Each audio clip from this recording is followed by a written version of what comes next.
Okay, so on Tuesday we discussed case study analysis, and I gave you a sample case study that was completed and an analysis. So I'm going to share the screen with you again and go over um, how to analyze a case study. Okay, so when you analyze a case study, you read through the full case study and determine what the problem is or there's the problem situation. So study it, find out what the main premises of the case study is, what the parameters are, and identify the problem. Then you want to write out in a Word document a brief paragraph of what the problem is, identify the cause of the problem, and as I gave you on Tuesday, the sample case study, you saw different paragraphs that were written, and there's more than one problem that in that particular case study. So the person that broke down and analyzed that case study took it one problem at a time, identified the problem, and then they came up with a suggested alternative answer to the problem. And I said that if you go into Google Scholar, you can find empirical studies that will help you identify alike situations in a case study and how that particular author did research and identified and came up with resolutions of that case study. So read through it, determine what the case study problem is, and then an outline form, give an alternative answer. Part of the answer could be your own written personal experience, but the other part should be that you should do some research and work cite another case study or another general manager or an operations manager that came up with a solution to that case study, and then just follow the APA 6 or 7 or MLA format to cite your case studies, to cite your reference. So anytime you're um, researching someone, you want to paraphrase their words, and then you want to put down the reference where you got that case study. So reference could be a book, a journal, or even a website. And when you use the website, you have to put reference, and then you list the name of the source, and then you cut and paste the APA address that's above, and you post that. So then you evaluate each solution and in terms of relevance and objective of the decision that was made. In some particular situation, you may not have liked the decision that the GM made, or you may have been in a like situation in your personal life and you handle the situation in a different manner. So review that. And then next would be to put a plan of implementation. So what that means is if you see that maybe for the onboarding process, employees could be trained better in a particular situation so it doesn't happen again, that's where you would put your plan of implementation. So that's the 7 steps. I did email those to you. Every week when there's a case study that you have to analyze, I listed the 7 steps so you know how to analyze them. So for this week's case study,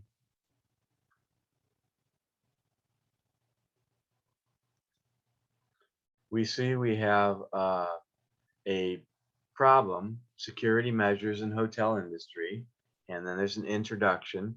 Hotels and the hospitality industry are faced with crime, safety, fire, weakness that compel implementation of security measures.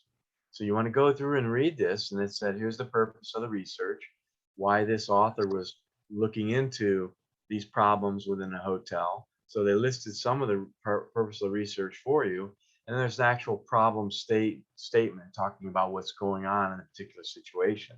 And as you read through it, you're going to identify what these problems are and the types of crimes. That tells you the statistics in the hotel industry, what the crimes are, and you go down and read through it thoroughly. It'll give you identify like case studies. And as you get to the bottom, I actually pull out questions for you to answer. And so basically just go in the red questions and read through the case study and start answering them.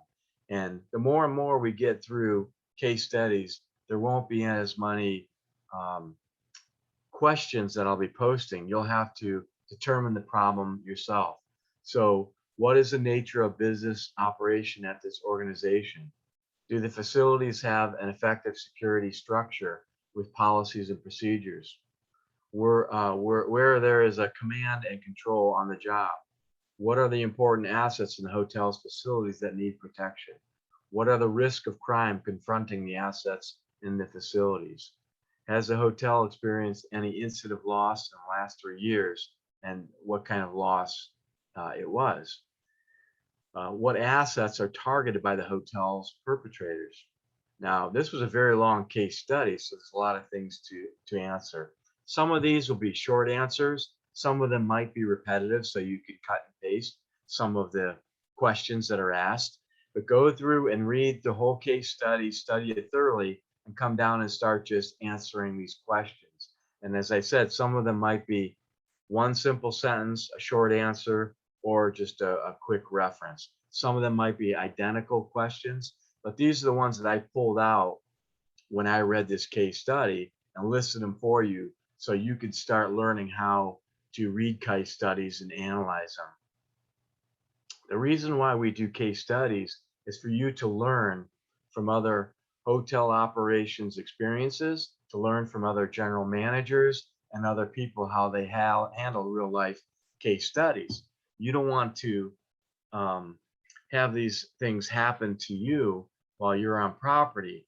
The objective of the case study is for you to take steps and measures when you take over as a hotel operator, a hotel manager, or a resort manager, and identify risk assessment, as we discussed last week, identify what the problems could be and alleviate that. It could simply be, you walk the property, you look at it, you need more secure doors, you need more secure signs, you might need security guards, those type of things. So that's why we analyze case studies and we go through case studies or actual events that happened to other people, and then they wrote about it later on or they shared them with us.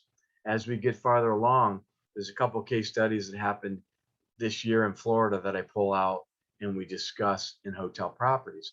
Because what's going on in the world right now, there's a lot of things that are happening. There's, people getting killed in hotels, there's rapes in hotels, um, there's just things that are happening. Theft, I told you right after Vegas opened up after COVID because Las Vegas was totally shut down. One five-star hotel property opened up, and all of its security managers and security guards created a plan where they were stealing from guests. That's a true story, a true case study. Now, could you imagine being the director of operations or the GM of that property and your guests are being robbed by your security staff? That's just unbelievable. So you have to take measures and be alert and be aware and understand what's going on under your nose, under your property, and your resort. Some of these resorts, like the resort I was at, Kaloa Landing, they're huge. There's people coming and going all the time, employees coming and going all the time. So there's a lot of questions on this case study. Again, some of them might be repetitive. If they are, just cut and paste and answer, go through and put short answers. What this case study is going to teach you is how to pull out the problems that are going on. And this particular case study has many problems. And as I said, I wrote or I use this case study because it did have many problems, and this makes you aware of actually what goes on in a property. So use the 7 steps that I emailed out that we discussed on Tuesday and that we just discussed, and how to analyze a case study. Practice that so you identify in your mind when you read through it what are the problems, what are the key issues of why this hotel has security problems and is not running or operating properly. This one, there are many issues. Then go down, and I pulled out some questions for you. I wrote these myself to identify these problems in this case scenario.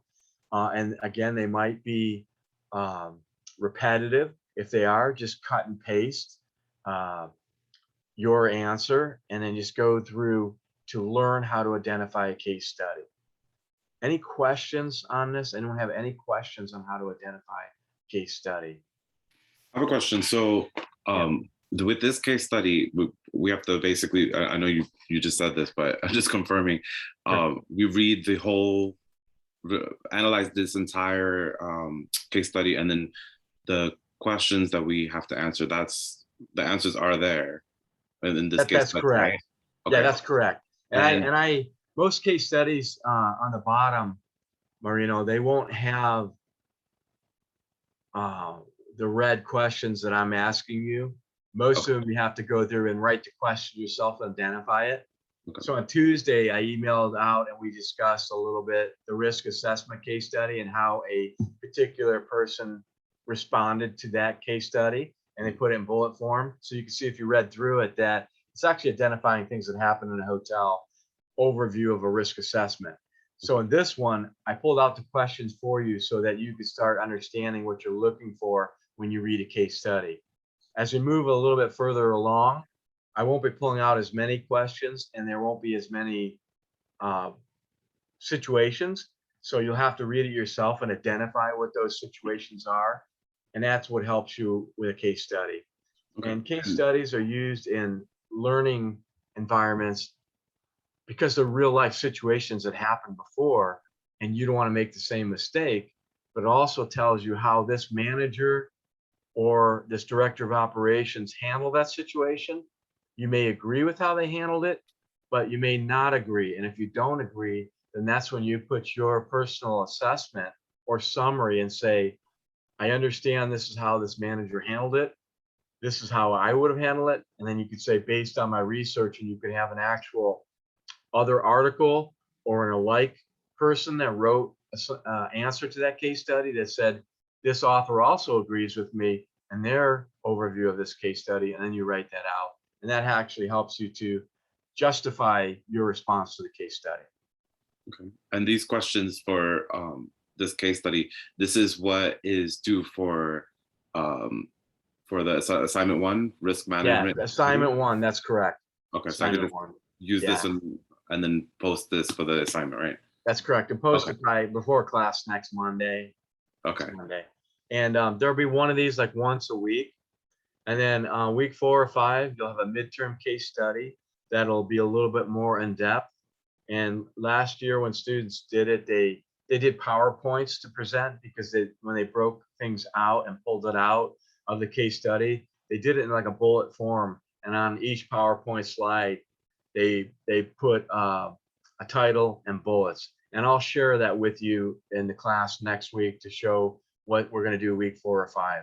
I actually give you a case study for risk assessment, and you have to go through and identify that. So it's a little more in depth. When you do advanced studies in master's degrees or doctoral programs, um, the case studies are called empirical studies, like Emperor empirical studies. And this is research that's done by doctoral students. And if you go to Google Scholar and just type in empirical studies, it'll pull it up and you'll see whole case studies that they actually had to do research. So they come up with a couple problem statements and they actually do research, and the research is quantitative or qualitative, and which means they go out and do surveys and survey people, and then they do a statistics of the number of people that answered a certain way in the survey. And that's what an empirical study is. So if I was to Google crime statistic, empirical study of crime statistics in modern hotels, all these case studies would come up with all these people that did research on um, crime stats on hotels. And the reason why you would read that, it'll tell you how they're resolving it. Some places, just like the school shootings now, they're hiring police officers in schools. Well, in security in hotels, the question is, do you hire your own director of security and then they hire your own staff? Or do you hire off-duty police officers? So we're going to go back and forth and discuss that in some of our case studies. What would you do as a hotel property? Now, I worked in a convention center in Hartford, Connecticut, which was a high crime area. So we had our own security, but the lieutenant that was in charge of the hotel and convention center security was the ex-police detective for the Hartford Police Department. So people that he hired were actual ex-police officers. So we had a very good security team, security staff, and he had many good procedures in place. He was paid by the hotel and worked for the hotel, so it wasn't a private security company. Now here in Palm Beach County, many places hire private security companies. And in your apartment complex or your condo complex, they hire security companies. So there's a lot of things that we have to ask, because I live in a condo complex and we constantly have things happening here. And you wonder, well, where is security, or what's going on in the parking garages and incidents of that nature? So that's why we're asking these questions. How would you handle it as a director of operations, assistant GM, or general manager? It's very important. I said on Tuesday's class that Where is this assignment? Where is this case study at? I got a question, to be real. For assignment 1, on the Canvas, that's a different thing that I basically did, to be real. That's not the okay. same. Just post it and then I'll take a look at it. That's fine. Yeah, the one I sent out to you this evening. This is a case study 1. Go ahead and do this one. Post this one also. And then you'll get credit for all of them, and because there's different case studies that I use throughout the course. I like to use this one for the first week because it has many scenarios and situations to give you an idea and an overview. I did the historic hotel one. That's fine. That's okay. I'll go back and take a look at it. That's fine for the first one, or yeah, that's fine. I'll go into Canvas and find out, no problem. Thank you. what I posted. I'll definitely give you credit for it. And this one I emailed out tonight. Go ahead and complete this one also. And then I'll move it and post it somewhere else. And I'll take a look at the next assignments coming, because week 4 and 5, I have a particular assignment that I do for you guys to do for a midterm case study. And I'll just take a look at it and I'll give you guys credit for it. So go ahead and complete this one.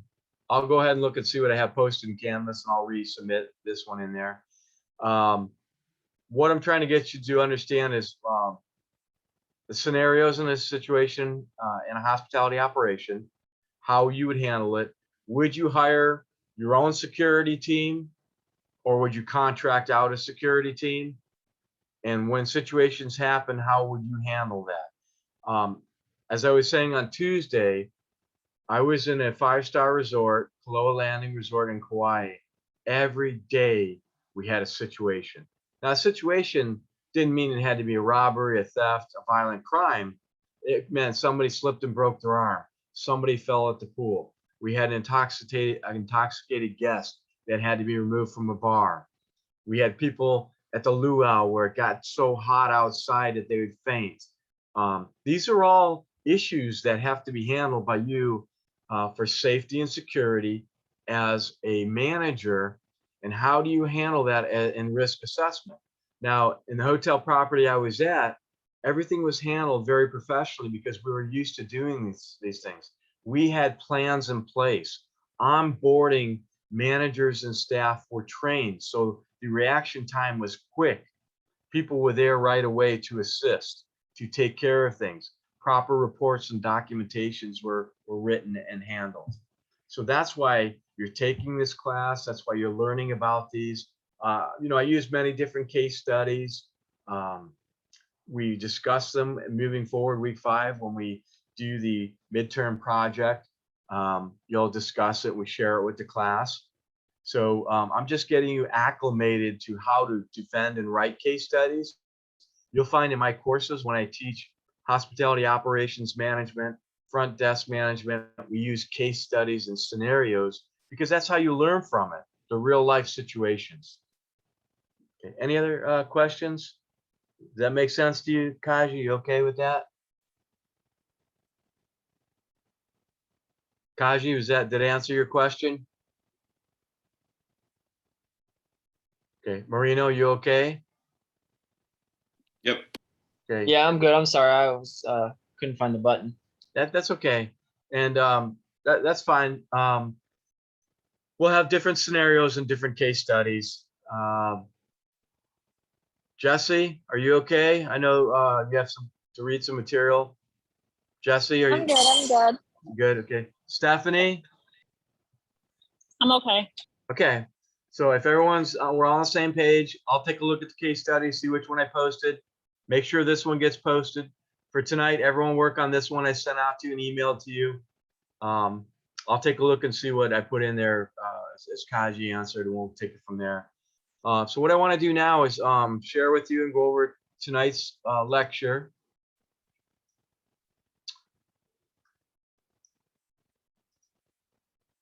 And this talks about the aspects of law prevention and loss.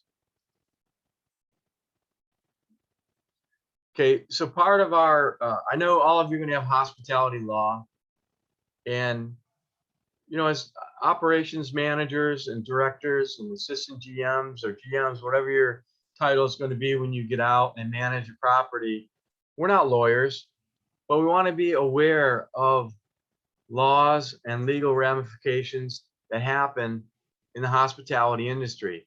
Now, there are gray areas, and we're going to discuss those gray areas. So we're following these PowerPoint slides are from the American Hotel and Lodging Education Institute. So this is a course that they teach that you have to take on ground, and they're used for managers to get certified in training. Now, this course, I'm not teaching you to take the certification test. What I'm teaching you is how to analyze and do a risk assessment when you take over a property as a manager. So reasonable care, hotel's duty, okay, who's negligent? Is the hotel negligent, or is the consumer negligent? Okay, every state law and every county law might be a little bit different. So how could a hotel be liable? In not all circumstances, a hotel may be liable. We will discuss that. Okay, when a hotel gets injured, who's liable? Okay. Identify the steps to limit its liability of loss, guest valuables, and cases illustrating a hotel's liability for guest properties.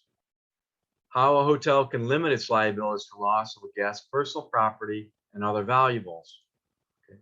Hotel's liability with regard to unclaimed property. How do we handle that? Hotel's liability for automobile belongings to a guest, and how we handle that. Okay. Every state has its own statutes and laws. So we can't say in Florida, this is what's going to happen in New York. But as a manager, you want to understand your state's law, your legal aspect, and you want to have a really good rapport with your local police station, especially as a general manager, a hotel manager.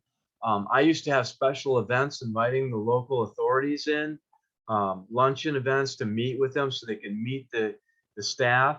I would have the police chief or one of his training managers come in and talk to the staff and go over some do's and don'ts and how to partner with them on the property. Okay, some of the common laws there are federal laws and state laws, and then municipal laws, which means your local county or community.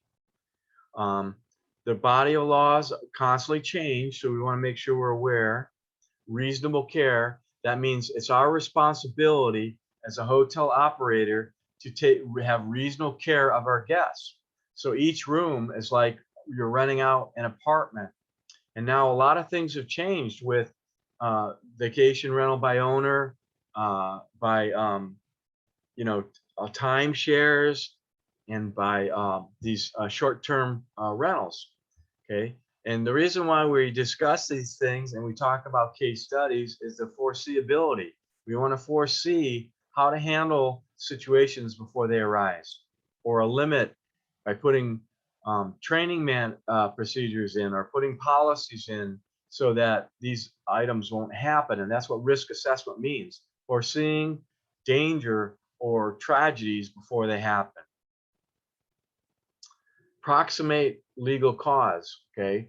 Who's negligent? That's the key word that they always use in some of these law cases. And there it is right there, negligent. Is the property negligent? Remember, if you're a GM, a director of operations, director of F&B, your name is going to be on the door or on a wall somewhere. So you are the manager on duty, so you could be liable. Okay, damage could be legal, like lawful damage, if you didn't take the right measures to keep your guests safe, it could be criminal. But compensatory is not criminal. It's that's where you're being sued, and punitive damages could be awarded. Okay, there could be a trial court if it's a lawsuit. For example, the Hyatt Regency in Kansas City, when the walkway collapsed, the contractor was sued, the hotel was sued, the hotel was suing the contractor. Guests that were injured were suing the hotel and the contractor. So who is liable? Was there criminal liability because things were, happened, there were shortcuts were taken? Mexico City, when the parking garage collapsed, they're suing the contractor for criminal.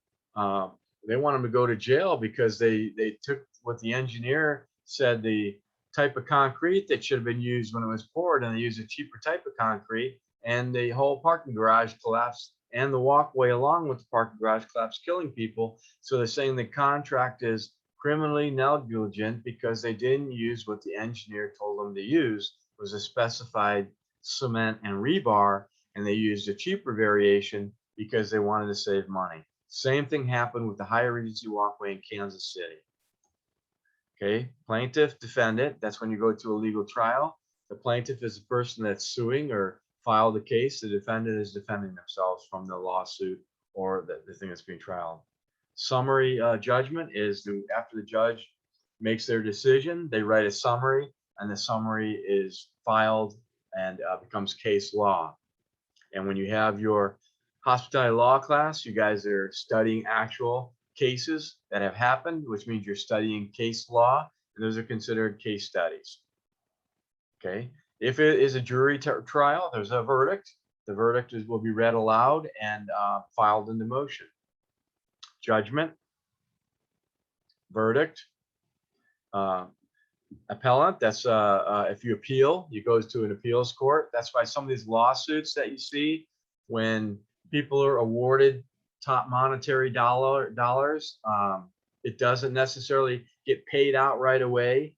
The company will appeal, and it could be tied up in court for another couple of years. That's why they say if you have a major lawsuit against the company, don't expect to receive any funds for 7 to 10 years because it's going to be tied up in court. Appellee, that's the person that's gone to the appellate court to appeal. Respondent is the person that's responding to the appellate court. Hotels are not insurers of guests' personal safety. So there are gray areas. In a hotel, when a person checks in their bag to the bellman and they say, well, my room is not available, and then the bellman gives you a ticket, he takes your bag in the back and he stores it, the hotel is liable for the property of that bag. A different scenario would be in your room, you're given a safe, and in that safe you put valuables, and you change the key lock code on that safe. And in that safe, that is now your responsibility because they treat your room as like an apartment if you rent it. Once you have gone down to the front desk, you've filled out the form, you signed an agreement, now that room is like an apartment. That means housekeeping cannot barge in, the GM, security, nobody can barge in. That room is assigned to you just like an apartment. And that goes for the vacation rentals also. Same contract, same agreement. So, but it is your responsibility to provide reasonable care. That means you have to provide a safe environment for your guests. Security, good doors and locks, special locks, keeping people out, etc. So some of these hotels that have rooms that go directly outside, if it didn't have good security measures or didn't have safe locks, that means that the hotel could be negligent and they're not providing reasonable care. And as we go forward in one of our case studies, we're going to talk about a manager last year in Florida who was in one of these type of hotels, was cleaning the room.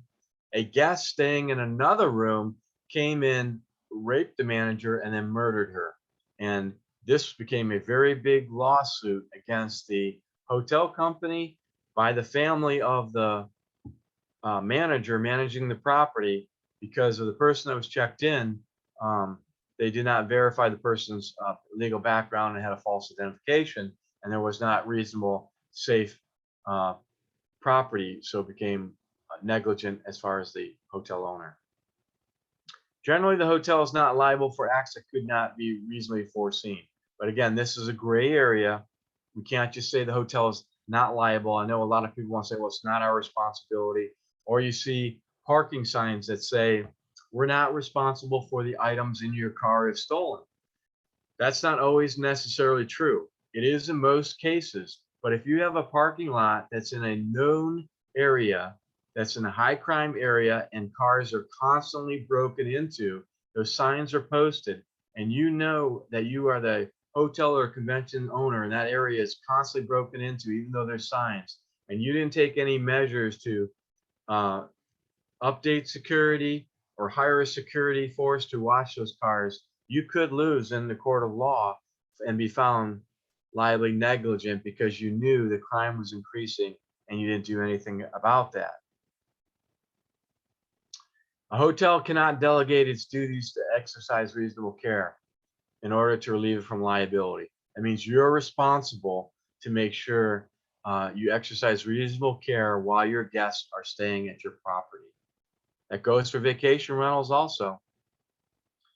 Hotel liability when a guest is injured in a hotel's recreation facility depends on the guest's own negligence or whether or not the guest exercised reasonable care. So this could be a guest is intoxicated, but they came to your property and they were known not to drink at any of your bars. And then they go to the pool and they injured themselves. Or they were in their room drinking and drinking, not in the mini bar, but they brought their own alcohol in and injured themselves at the pool. There's a gray area there. I'm not saying that the pool is not negligence. I'm not saying you don't take precautionary measures to assist the guest or help the guest out. But there's gray areas when the guest goes to sue the hotel, and there will be background check and there will be investigation, and your legal law firm will investigate thoroughly through that. But that's why it's important. Managers on duties take reports, take names, write down the situation and the scenarios of the event that happens. Okay, so this is talking about a ski area or sporting area. A lot of hunting lodges, ski areas now. There's hotels now that have extreme sports. They assume the inherent risk or the danger. So if you don't have your guests sign any waivers or liabilities, you assume that responsibility 100%. A hotel employer may be held liable for the acts of his or her employee acting within the course of employment. So let's say you hire an employee and the person is a known felon and a known criminal. You didn't do a thorough background check and they go and they attack or injure a guest. You could be liable because you knowingly hired someone that had a background. Or you have a hotel employee that's in a hotel room cleaning a room and they're attacked by a guest, and you knew that this guest didn't have proper identification, or you had problems with this guest previously and did not ask them to leave the property, and then they violated one of your hotel employees. The hotel owner and manager could be negligent and held liable. Okay, under the respondent superior doctrine, the active employer becomes the active employee becomes the act of the employer. So employees represent the company. They represent the employer. That's why I always teach onboarding training is very important. And when you write a training manual and part of that is safety and security, all training manuals, you have your staff sign them, date them, and say, I received this information, I was thoroughly trained on this information, and they understand it. And you file all that because there's reasons for that later on if something happens in a hotel or a property by an employee for a guest. A hotel may be held liable for injuries received by a guest that were reasonably foreseeable and that might have been prevented through the exercise of reasonable care. The bar manager or the beverage bartender are responsible for the amount of alcohol they pour for guests. The Dram Shop Act does not protect you as a hotel employee. The Dram Shop Act means that if someone leaves your property and they're intoxicated and they kill somebody in a car accident, the hotel is responsible. State of New York, bar managers have to have their own bar license and their own insurance. When I was in Hawaii, I told you I had to have what's called a blue card. That means I was thoroughly trained on alcohol awareness, beverage management, bartending, and guest services. I took an exam, I passed, I'm certified. Every property in Kauai that serves alcohol has to have a blue card holder at all times, at all shifts. So every state has different laws, but you're responsible as a hotel person if you have foreseeable or reasonable that could have been prevented. Another circumstance is when I managed the luau's in Hawaii, you have the fire show at the end of each luau where the tribal chief comes out and does a fire show. We had many incidents where we always had the fire extinguishers on hand. We had to have buckets of water and rag because fires break out on stage. We had to put them out. One particular incident, the baton was lost while it was on fire, and it did hit a table and catch the bottom of the linen on fire. We got it out right away. But what if a major situation or event happened? We would be liable as a hotel because it's a foreseeable event that could have been prevented. If we didn't have the fire show, nobody would have been injured. Another example is poor lighting and walkways. You constantly put in reports to the maintenance and engineering department that you need to have light bulbs repaired, light bulbs changed, brighter lights put in. They blow it off. They don't get the project completed and done. You're still liable if a guest falls or slips down stairs that are not well lighted. In the north, if you've got freezing cold, ice, sleet, and you're not maintaining your walkways, your sidewalks, and a part of your property, you're liable or negligent as a hotel operator. So these are considered criminal acts. If someone's injured or seriously damaged or paralyzed, you're held liable. So it's very important to do risk assessment, to walk your property. I always walk my property every day. Every restaurant manager, every director, department head knew where I was, who I was. We had meetings, we called stand-up meetings every morning. We took one of the empty ballrooms or an empty room somewhere. All the directors, managers, and operators would meet for 15 to 20 minutes, real quick meeting. What's going on in your department? What's happening today? Any VIPs staying in the property? Any big banquets or events that we didn't discuss or people need to know about? That's when we would say, so and so lighting is out, needs to be replaced right away. Walkway and such, I noticed the railing was loose. All these are very, very important. And these things do happen. They do happen, especially in large resorts like we have here in Florida.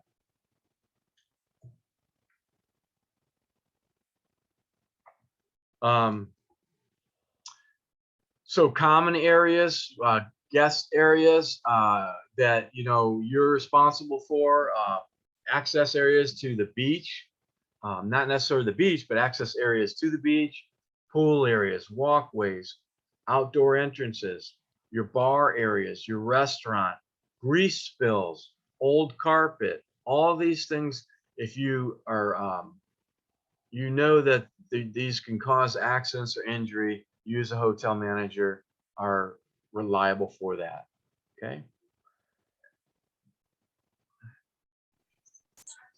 So most hotels provide safes or safe deposit boxes in the hotel. Once the guest puts their item in the safe and they put the combination in, that safe is their responsibility. Many hotels have lock boxes like a bank. 2 keys are required to get in. So once the guest is given the key, they are responsible for their lockbox, and no one can get into that lockbox without the guest having the second key.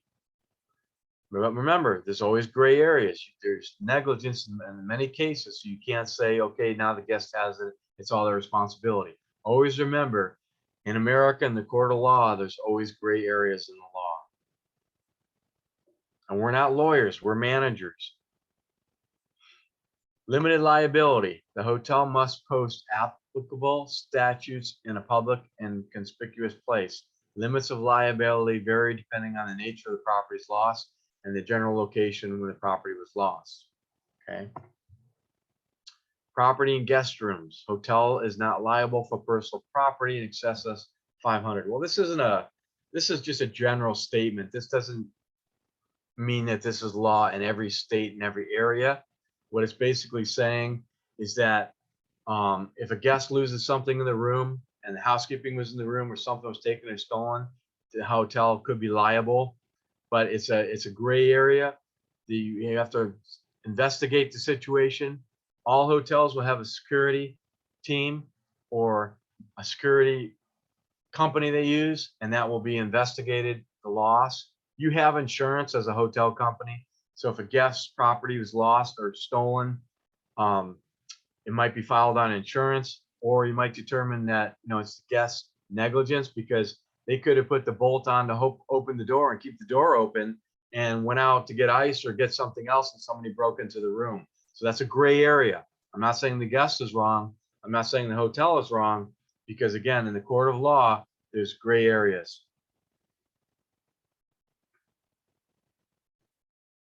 Baggage rooms and storerooms, the hotel is liable. If you have a concierge area and someone's waiting for an airplane, you check their bag in the concierge and give them a ticket, just like a coat room, you are liable for that baggage, lost or stolen baggage as a hotel. You have insurance that covers that. And as a guest, if they have extremely valuable items like a camera or jewelry or cell phone in that bag and they're putting it into concierge, that's foolish on their part because the hotel only has a certain amount of insurance to cover that. Okay. Loss of fire from hotel. Okay, hotel also has liability. You want to make sure that your hotel follows all of the guidelines by the fire marshal, and they do inspections. When I lived in Hawaii, in Oahu, they had a major fire in a condo, and it was grandfathered in that the condo did not have to have fire sprinklers because it was an older hotel. 2 condos caught on fire, and there was tragedy in those condo fires. So, those were individual owners, but as a hotel property, you want to make sure that you have all the codes up to date and do not take shortcuts, because later on, if you're found, you could be found criminally negligent, and you could be found in the court of law criminally liable, which means you could do jail time if you don't follow the regulations and procedures of fire code. That's why your fire marshals will come in. They'll inspect your hotels on a regular basis. They inspect the fire extinguishers. They write out reports. They tell you what needs to be corrected, what needs to be fixed, etc. And you can hire companies even for risk management. You can pay people to go around your hotel and do inspections and check for risk management. So as you take over as a manager, they can inspect everything and identify areas of need that need repair or updated. Okay, we talked about that. Okay.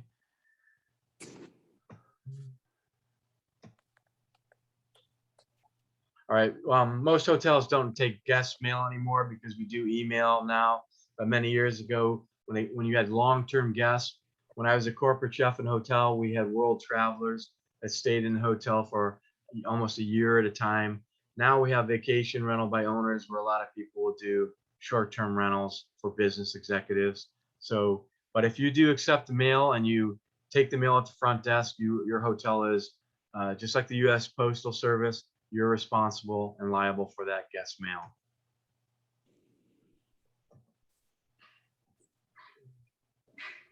Automobiles. If you check in a hotel's guest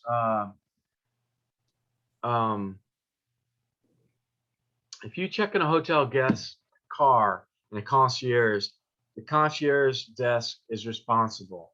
If a hotel guest is paying for a parking garage, the parking garage attached to the hotel is responsible for guest security, which means if the car is stolen, theft, or damaged, you're responsible. Now, the owner is going to have insurance for theft and for damage, but just know if anytime you sign in, you charge for a fee, anything like that, you are responsible for that.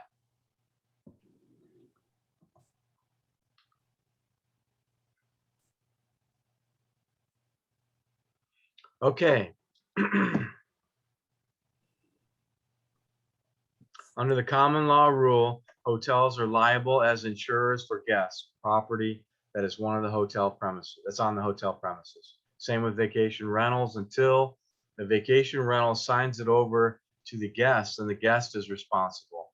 So as a vacation rental person, you're responsible for certain things on the property, but the owner who owns the property is responsible for, walkways, doors, just like you would if you're renting an apartment.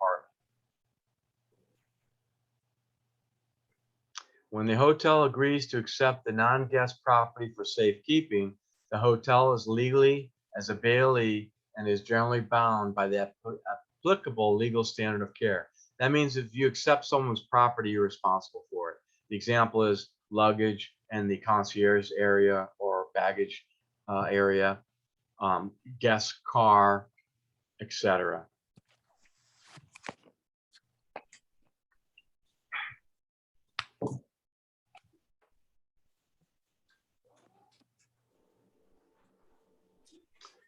It's an event that there's a suit against the hotel has the burden of proof to show that it complied with the required standard of care.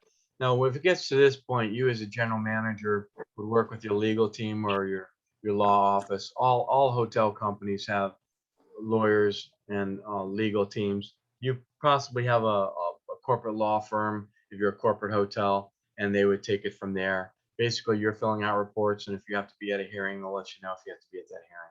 And I have had to go to hearings before and represent the corporation. So you are a manager, your name could be named on a lawsuit. The degree of care required depending on the state law. The negligence of the property owner may be asserted by the hotel to reduce or eliminate its liability. And that's it. Okay. Okay, so negligence is a really good word that you want to understand and learn. You want to say, are you negligent? That's what's going to happen if you are a property manager and something happens on your property. You have to ask yourself, are we, the property managers, negligent, or is the guest negligent?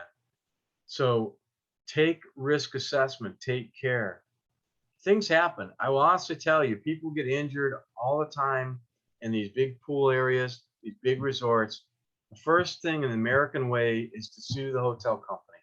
Even if you stood there and saw that it was a guest problem or the guest created this scenario, or it says don't jump off the slide and there's signs everywhere and people are jumping off into the water and someone gets injured, they sue. That's the American way. But you have to handle the guest professionally in a responsible manner. Fill out the reports, comply with your security team. If it goes further, you'll be coached by your legal and law team. The most we could learn from this lecture and the discussion is risk assessment. Know your surroundings of making things safe for your guests. If something needs to be repaired, don't put it off. If you can injure a guest, get it repaired right away. And proper signage does not always alleviate you from being negligent. Know that. That's a misconception that people have. And the biggest case scenario I could give you is that a parking lot, this is a true case study, has signs everywhere. We're not responsible for the theft in your car. But the area was in a convention center that was a high crime area where the hotel owners knew that the cars were constantly being stolen and broken into. The police reports showed that. The police wrote a report to them saying you need to hire security, have 24-hour security. They didn't. So when an expensive car got stolen and it was a high-priced vehicle, they were negligent because the police said signs were there, but we were told that you had many issues, many scenarios every night of a theft. You didn't have security there, you didn't have security service, you didn't have proper lighting. So a lot of these issues are taken into this scenario. So you can't just say, as a hotel manager and operator, there's signage. We're not liable. That's not true. That's the misconception that many young managers have when they take over properties and hotels.